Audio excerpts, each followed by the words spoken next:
ஊருக்கு அவல் பொரி ஹாய் ஹலோ வணக்கம். நான் தான் உங்க ஷெஃப் தீனா. இன்னைக்கு என்னோட சட்டுப்பிடி சமையல ஒரு அருமையான சூப்பரான டிஷ் பண்ண போறாங்க. அந்த டிஷ் என்ன கேட்டீங்கன்னா ஸ்வீட் பிஸ்மிலாபாத். ஆக்சுவலா நம்ம பிஸ்மிலாபாத் வந்து நம்ம பருப்பு, காய்கறி, வெங்காயம், தக்காளி எல்லாம் போட்டு பண்ணுவோம். ஆனா இன்னைக்கு வந்து அதே பிஸ்மிலாபாத் வந்து நான் இனிப்புல பண்றேன். அது எப்படி பண்றது பார்ப்போம். அதுக்கு முன்னாடி இதுக்கு தேவையான இன்கிரீடியன்ஸ் பார்ப்போமா. கீ, ஏலக்காய் பவுடர், பால், திராட்சை பழம், தேங்காய் பால், சர்க்கரை, மில்க் மேட், வெல்லம் பாவு எடுத்தது, அரிசி வேக வச்சது. இதாங்க இதுக்கு தேவையான இன்கிரீடியன்ஸ். இது எப்படி பண்றது பார்ப்போம்.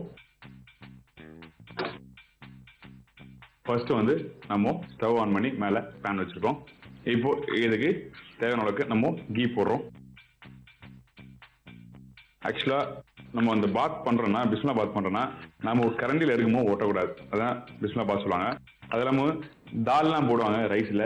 ஆனா இதுல வந்து கொஞ்சம் டிஃப்ரெண்டா வந்து நம்ம தேங்காய் பால், மில்க் மேட், வெல்லம் தண்ணி இதெல்லாம் போட்டு நம்ம வந்து பண்ண போறோம். எப்படி பண்றது பார்ப்போம்.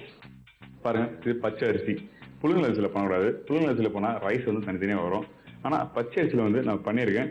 ரொம்ப ஓவர் பாயில் பண்ணல, கரெக்டான பாயில் பண்ணியிருக்கேன். இதே வந்து நீங்க பிஸ்மிலா ப்ராப்பரான பிஸ்மிலா பாத் பண்றீங்கன்னா மேஷ் ஆகணும். அதாவது பருப்போட மசாலா போடும்போது நல்லா மேஷ் ஆகணும். ஆனா டெசர்ட்டுக்கு வந்து ரொம்ப மேஷ் ஆக வேண்டியதில்லை. கரெக்டா கொஞ்சம் உயிரே இருந்தால் போதும். ஆனா பச்சை அரிசியில பண்ணணும். அப்ப டேஸ்ட் வந்து நம்மளுக்கு நல்லா இருக்கும். திராட்சை பழம் போட்டிருக்கேன். இதுக்கு வந்து முந்திரிலாம் தேவையில்லை. அப்படி நீங்க முந்திரி போட்டா நல்லா இருக்கும் அப்படி ஆசைப்பட்டீங்கன்னா நீங்க முந்திரி போடலாம். ஆனா ஆப்ஷன் தான். ஆனா ப்ராப்பரான ரெசிபி என்ன கேட்டீங்கன்னா திராட்சை பழம் தான் போடணும். கொஞ்சம் ஏலக்காய் எல்லாம் போட்டுருங்க. போட்டு கொஞ்சம் அரிசி வந்து போட்டு நல்லா பெரட்டணும். பெரட்டின பிறகு பால் கீழ் எல்லாமே போட்டு மிக்ஸ் பண்ணா இந்த டிஷ் ரெடி. கொஞ்சம் ஃபர்ஸ்ட் வந்து நான் ஏற்கனவே பாயில் பண்ணி வச்சிருக்கேன். இந்த பாலை வந்து இதில் ஆட் பண்றேன். அதே பிறகு இந்த தேங்காய் பாலம் இதில் ஆட் பண்றேன்.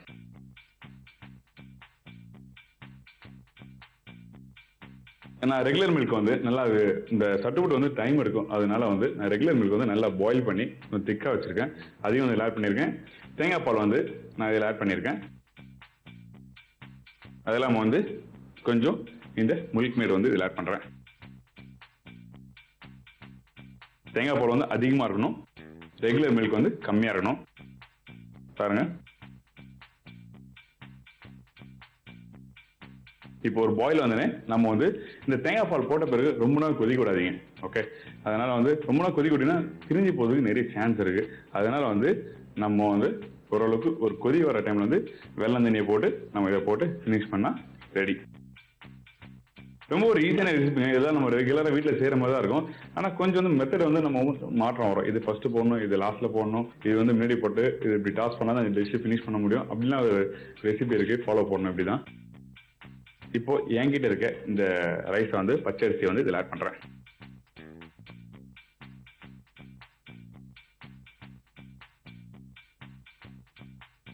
நம்மளுக்கு எந்த அளவுக்கு நம்மளுக்கு கரெக்டா அந்த கிரேவி அதாவது சாஸ் இருக்கோ அந்த அளவுக்கு நம்ம வந்து ரைஸ் இதில் போடணும். ஆக்சுவலா வந்து நீங்க இப்படியும் பண்ணலாம். ரைஸை ஊற வச்சு பச்சை அரிசி ஊற வச்சு நீங்க டேரக்டாவும் போடலாம். ஆனா அப்படி பண்ணீங்கன்னா அப்படியே குறைஞ்சது அரை மணி நேரம் டைம் எடுக்கும் கண்டிப்பா. ஏன்னா பால்ல வந்து பச்சை தண்ணியில வேக வைக்கிறது வந்து 10 நிமிஷம் வேகிறது வந்து பால்ல வேகிறது 20 நிமிஷம் ஆகும். ஏன்னா ரொம்ப கஷ்டம். ஏன்னா பால் பொங்கும், அதெல்லாம் அடி பிடிக்கும், ரொம்ப கஷ்டம். அதனால சொல்றேன், நான் பாயில் பண்ணி போட்டுங்க, உங்களுக்கு கொஞ்சம் ஈஸியா இருக்கும்.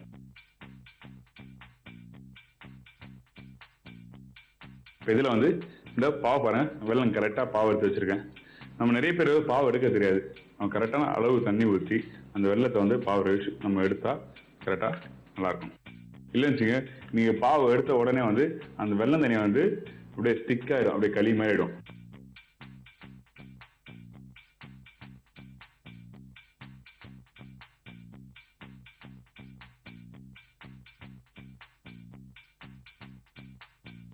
கொஞ்சம் நான் இப்போ சீசனிங்லாம் ப்ராப்பரா இருக்கா செக் பண்ணிக்கிறேன்.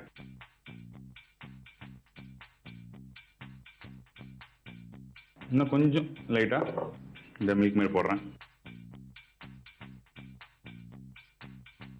இப்போ என்ன இது லைட்டா திக் ஆகணும். அதுக்கு பிறகு நம்ம வந்து இதை ஓப்பன் பண்ணி பார்க்கலாம். இதை க்ளோஸ் பண்றேன். ஒரு 5 நிமிஷம் வச்சு நம்ம ஓப்பன் பண்ணி பார்ப்போம். இப்போ இதை ஓப்பன் பண்ணுவோம். ரைஸ்லாம் கொஞ்சம் நல்லா திக்காகுது. நம்ம அப்படியே மிக்ஸ் பண்ணுவோம். இப்போ நான் சொன்ன மாதிரி திக்காயிடுச்சு பார்த்தீங்களா, ரைஸ்லாம் அப்படியே மேஷ் ஆகும். நம்ம போதும். இப்போ போக போக ரொம்ப நேரம் குக் பண்ணிக்கிங்க திக்காடும். அதனால வந்து நம்ம கரெக்டான ஒரு லிக்விட் கன்சிஸ்டன்சியில் வந்து நம்ம எடுத்துடலாம். ஸ்டவ் ஆஃப் பண்ணிட்டு இப்போ இந்த ஸ்வீட் பிஸ்மில்லாபாத் வந்து நம்ம இதில் மாற்றிடலாம். கார்னிஷ் வந்து கொஞ்சம் கிரேப் போட்டிருக்கேன்.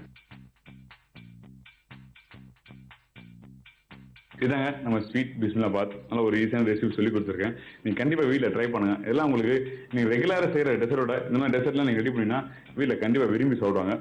இப்போ இது எப்படி ரொம்ப டேஸ்ட் பண்ணி பார்த்துட்டு நான் உங்களுக்கு சொல்கிறேன்.